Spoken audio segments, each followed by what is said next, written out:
Hello everyone, you're watching Hudson County TV as I bring you an exclusive interview with Western York Commissioner Dr. Count Wiley as he provides an update on the recall as the deadline quickly approaches. During my sit down with Commissioner Wiley, he provides a detailed account about what still lies ahead with the recall effort and ultimately what could happen as it goes to court. Dr. Wiley, thank you so much for a few minutes. Just for our viewers, for the most part, what is an update right now concerning the recall and where do the signatures stand at this moment? Okay, well, tomorrow will be the 10th day. That was the 10 days given to us to review the signatures, to find out what was going on, the determinations that the Carmela Ritchie, the clerk, had made. As I said, you know, there was over like 50-60% thrown out, which is unrealistic.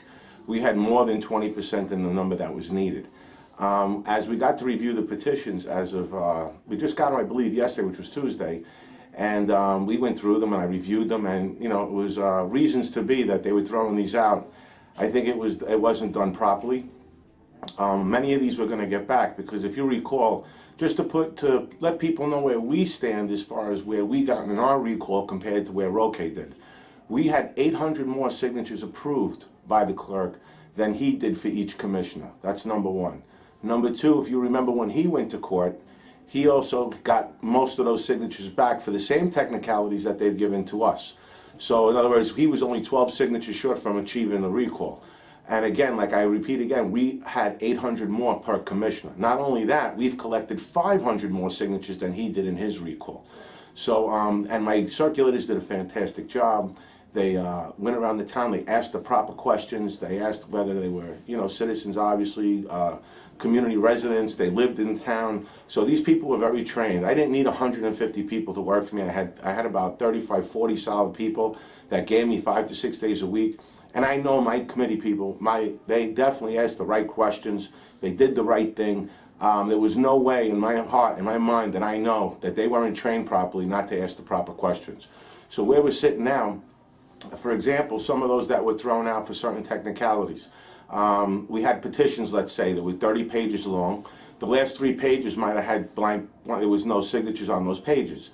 So what happened was when the notary notarized these particular pages, the last 3 pages were notarized too, as in fact if the petition was a full petition, you're recognizing the full petition. She had rejected all of those signatures that were good signatures and thrown them out, and this happened to like 6 or 7 petitions. You're talking hundreds and hundreds of signatures we would get back. Another one which came out when I got to review these petitions, because you would not know this until you reviewed them, the determination, we also had signatures where we registered. My organization had registered over probably 780 people. That's 780 new registrations, people who registered in town. That was an enormous effort by my committee, again, that I want to thank them so much. And again, she threw probably all of these out due to the fact claiming that the registration they signed before the registration was handed in. And that's not true. These people had their registrations were stamped by the county, and I have copies for all 780 of these new registrations. So I know already that's 780 I'm going to get back from there. And to remind you that we only need 1,400 and change just to recall the mayor himself, because he had the most approved. And I know we have just as many for the others, and probably technicalities on their petitions is why it hasn't been pushed through. Their numbers aren't as high as his is. So what I'm saying is that's already 780 back. Another 700, and we recall Roque. And there's a bunch of other technicalities there also. You know, people, inactive voters, but that doesn't mean there's nothing in the law that states that if you're inactive, you can't sign the petition. You are still a registered voter of West New York. There's another 500, 600, 700 more like that. So I'm very confident with the recall. I'm very confident that we did the job we were supposed to do. I know we're going to have our day in court, and we are going to bring this to court now. What happens after these 10 days, I'm going to send the letter in by tomorrow, which is going to be more specific about what happened in the recall, what she determined, which is only her opinion. It's not. She's not the lawmaker. She's not. She's trying to follow some law, but the law is so gray inside a recall. They don't happen every other year, and it's very few cases that they have to fall back on. And we've been through this before. This ain't my first recall, but my second.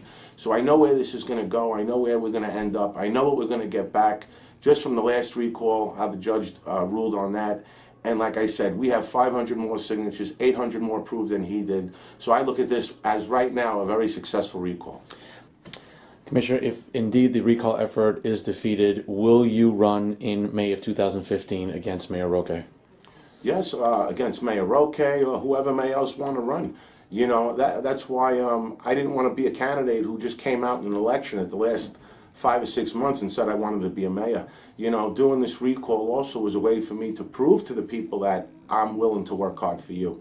I'm willing to put the blood, sweat, and tears and sacrifice my time, my family, and everybody else to make this place better, to see our children grow and prosper, to see our education get better, which we know right now in the Board of Ed we're suffering in this particular area.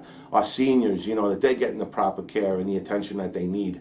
Our taxpayers aren't being abused by power of other politicians that just don't really care and they don't pass things in your interest to maintain those taxes and keep your services that you pay. We pay more than Bergen County. Got $14,000 for a two-family house. When is it going to stop? Where is it going to level out? And you need to, again, like I have to repeat again, that you need a mayor who's not there for control, but he's there for the interest of the people in West New York, the residents, the taxpayers, the people who live there that want to have a quality life. And that's what I'm here to do. You'll continue to see exclusive interviews like the one you saw today, only on Hudson County TV. Thank you so much for watching.